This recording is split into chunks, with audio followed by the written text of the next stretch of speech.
ସୂର୍ଯ୍ୟ ପୂଜା ପୌଷ ରବିବାର ବ୍ରତ କଥା।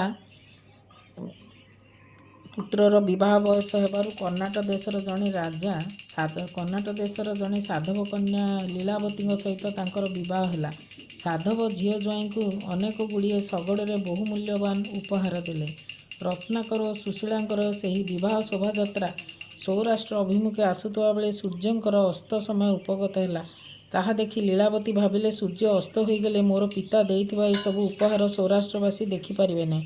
ତେଣୁ ସେ ସୂର୍ଯ୍ୟଙ୍କୁ କହିଲେ, ଟିକେ ଅଟକି ଯାଅ। ତେଣୁ ସୂର୍ଯ୍ୟ ଅଟକି ଗଲେ।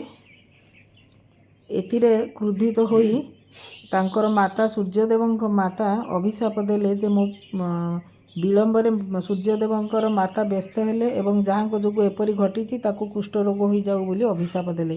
ଫଳରେ ଲୀଳାବତୀ କୁଷ୍ଠରୋଗରେ ଆକ୍ରାନ୍ତ ହେଲେ। ରାଜାରାଣୀ ବ୍ରାହ୍ମଣ ଡାକି ତାହାର ନିରାକରଣ ପଚାରିବାରୁ ବ୍ରାହ୍ମଣମାନେ ସୂର୍ଯ୍ୟମାତାଙ୍କ ଅଭିଶାପ କଥା କହି ପୁଷ ରବିବାର ବ୍ରତ ପାଳନ କଲେ ଯୁବରାଣୀ ରୋଗମୁକ୍ତ ହେବେ ବୋଲି କହିଲେ। ଫଳରେ ପୁଷ ରବିବାର ବ୍ରତ କରି ଲୀଳାବତୀ କୁଷ୍ଠମୁକ୍ତ ହେଲେ।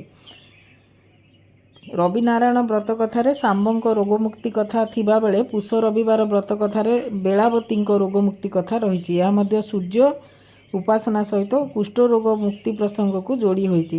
ଏହା ମାଧ୍ୟମରେ ପୁଷ ମାସର ରବିବାର ଗୁଡ଼ିକରେ ସୂର୍ଯ୍ୟଙ୍କର ପୂଜା କରାଯାଏ।